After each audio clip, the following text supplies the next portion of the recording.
my name is Catherine Bernardo, and I am a Filipino.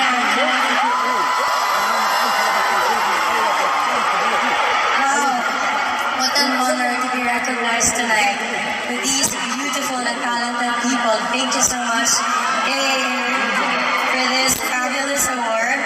This is my first time attending this. Nakaka-proud mo bilang Pilipino. Tayo yung nag-host na ganyan.